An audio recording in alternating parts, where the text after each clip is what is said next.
Is the ceasefire over? Is the ceasefire done? Is the MOU dead? It's a very interesting question. To me, I think it's over.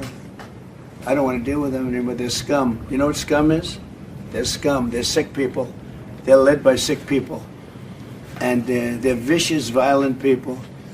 And if they had a nuclear weapon, they'd use it. They're sick. There's something wrong with them.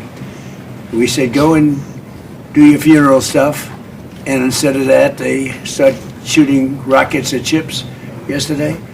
And so we hit them very hard last night, very hard. I would say 20-1, 20 times tougher. And I told them, every time you hit, we hit. And of course, they're dirty players, so they go after everyone, probably including me. I've been #1 on their list for years. With the #1 state sponsor of terror, that's Iran. And they're a bunch of scum, you want to know the truth. They're scum.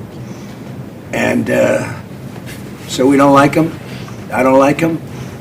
And they're evil people, and it's the denuclearization of Iran.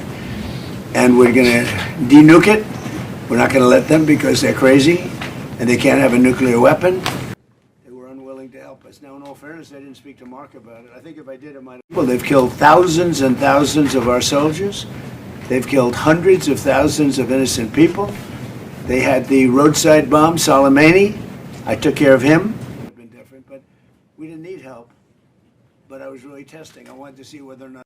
I don't think they know what the hell they're doing, but they're bad people, very bad people. I think they're incompetent, by the way. Because if they were competent, they would have made a deal a long time ago, like, how about 47 years ago?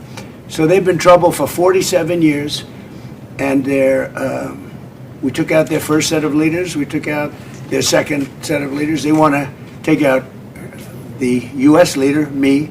They'd be there, and the answer is they were. I spoke to Germany. I spoke to France. Spoke to. Other than that, we're having the big meeting in a little while, and I'm going to relate my problems. Greenland is a big problem for us, and the other big problem is the fact that when we wanted them, we didn't want them badly, but we did say, if you want to join us, and they all said no. But when they could have, they weren't there for us, and we've been there for them. We spent over $1 trillion over the last short period, $1 trillion, in order to protect these countries from Russia, and has nothing to do with us. We have an ocean, but it's been a long-term thing, and they haven't treated us right, and Mark understands that. And on Greenland, you and I made a deal in Davos. I will make sure that that deal is step by step being implemented. That you can deploy, if you want, the Golden Dome on Greenland. You have your trilateral talks, Mark was leading them, from your side with the Greenlanders and the Danes, when it comes to if they would change their constitutional position in the kingdom, etc. But I just, it's interesting. I'm very unhappy with NATO, and yet this man is a great leader. And he gets it. He gets it maybe better than some of the leaders.